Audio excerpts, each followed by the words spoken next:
Welcome to this edition of Collier Focus. On today's show, we'll take a look at the April 24th Board of County Commissioners meeting. Collier County Library's eBooks program offers new ways to read your favorite books. And Arthrex breaks ground on the new manufacturing facility. I'm Troy Miller. We'll cover these stories and more next on Collier Focus. Stay tuned.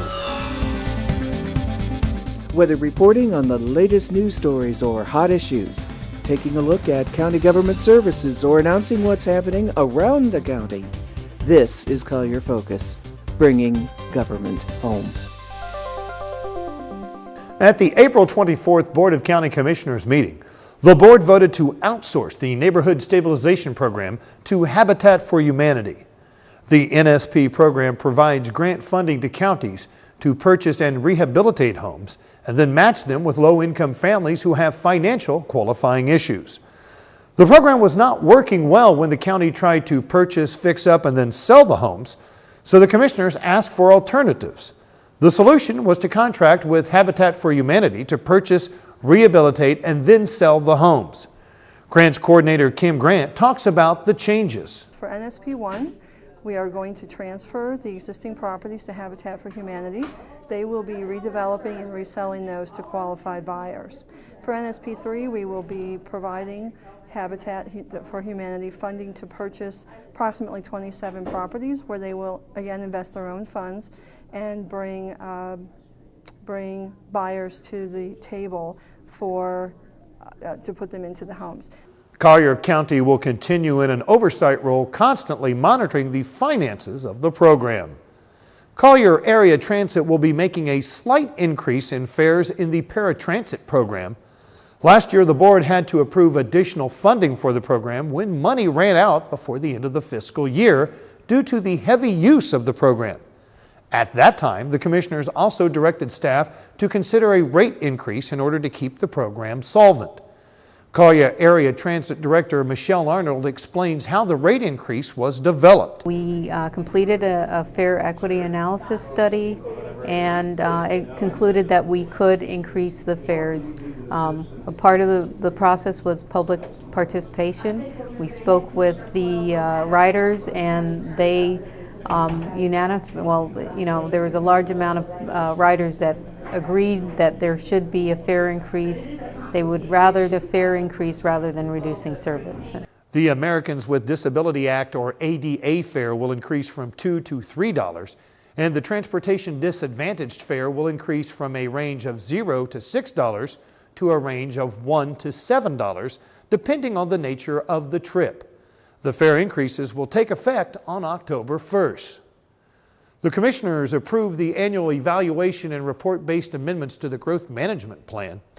Comprehensive Planner Mike Bosey explains how and why this process works. Evaluation and appraisal report, that is a state statutory requirement that every jurisdiction, every county, every 7 years looks at your growth management plan, looks at all the elements, which are your transportation elements, your public utilities, your coastal management elements, future land use element, all the things that make up a growth management plan. You review those elements, see how successful they've been, see where there's some deficiencies, and then you scrutinize all your objectives, all your policies that are meant to get you towards where that element's trying to take you. And then you have to make evaluations. Okay, what needs to be changed, what doesn't need to be changed, and it encompasses environmental issues, it encompasses land use, it encompasses levels of service, infrastructure, all the type of things that general purpose county government provides for. We have to go back and we have to review the big policies, the things that are designed to get us to where we're going. The approved amendments are sent to the State Department of Economic Opportunity for objections, recommendations, and comments response. We will keep you posted on this story as it unfolds.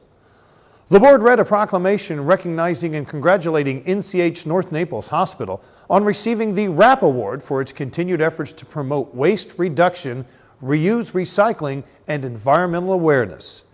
NCH has recycled 500,000 pounds in 4 months, and the goal for calendar year 2012 is to divert, reduce, and recycle 1 million pounds of materials.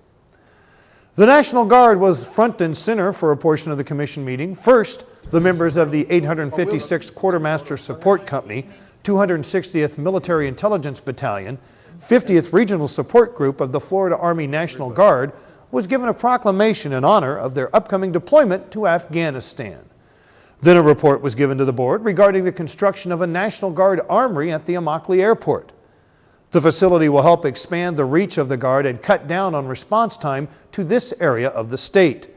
The building is scheduled to begin construction in 2018 and should be completed by 2020. As you already know, Collier County's beautiful libraries are a terrific place to find whatever interests you. Did you know many of those same resources are available over the internet through their virtual library? Find out how to access downloadable materials in this report. Collier County libraries are a great place to feed your inner bookworm or dragon. If you wander through the endless bookshelves, you may find romance. You could get attacked by zombies or wind up in nerd camp. So after you get your hands on that page turner, you'll need to check it out. Then, once you're finished with it, don't forget to bring it back to the library before it expires and you start racking up dreaded late fees. Well, as fun as all of that can be, there is a much easier way to enjoy all of your favorites with downloadable ebooks and audiobooks.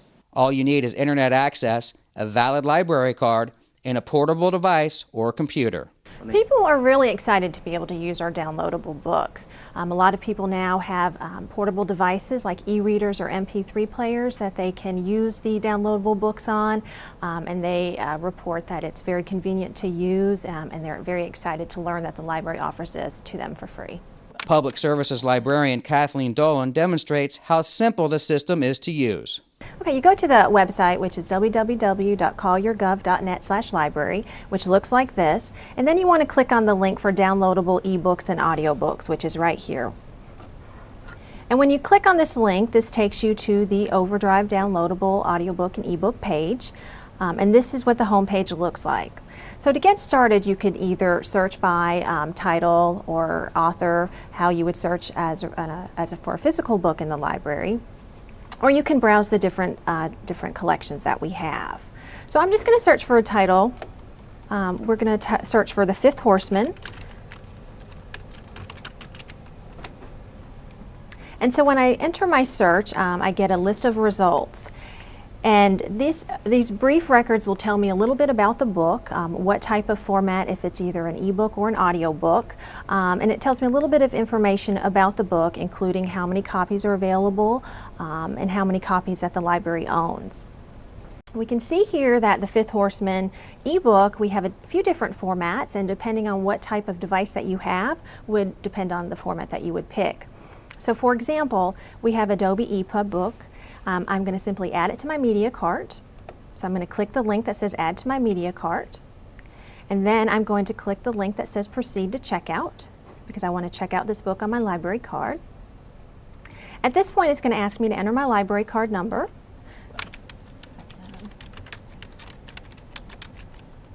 And I put all digits on the front of my library card in without any spaces, and I click log in. And at this point, it's going to ask me how long I want to check out the book for. It shows 14 days here, but for ebooks, I can check out for either 7 or 20 or 14 or 21 days. And then I'm going to hit confirm checkout. Now you can check out up to 10 audiobooks and ebooks on your library card, and you can also place up to 10 requests for books. Now it sends me to the screen to actually download the book. So simply I just hit the download button right here to complete the process to download the book. Still not convinced it's easy to use? Okay. Patricia Wilcombe knows how to use it, and she is not a 14-year-old. She's 74. Today she is hosting a book club meeting at the library and showed us the iPad she uses to enjoy her downloadable ebooks and audiobooks. I love it. I think it's very convenient. And as I mentioned before, I'm an older person, and I can do it. So I feel that anyone can. If you need help, don't worry, the library has you covered. We offer a lot of support through the library system. We offer classes for the downloadables. We also offer walk-in help periods at certain locations at certain times of the month where people can bring their devices, and if they have computers they can bring it in and we can show them on a more one-on-one basis. We also offer assistance at the reference departments at the regional libraries, as well as the downloadable website has an extensive help resource section. So what are you waiting for? Visit a Collier County library today, or better yet, go to colliergov.net/library. Bill Fassold for Collier Focus. On April 16th, more than 180 community and government leaders celebrated the start of construction for Arthrex's new $25 million state-of-the-art surgical device and implant manufacturing facility in eastern Collier County near Ave Maria. The event focused on new job creation and healthcare innovation in Collier County. Several commissioners were on hand and took part in the groundbreaking. You know, it's been many years since we had a positive element like this take place in the business community.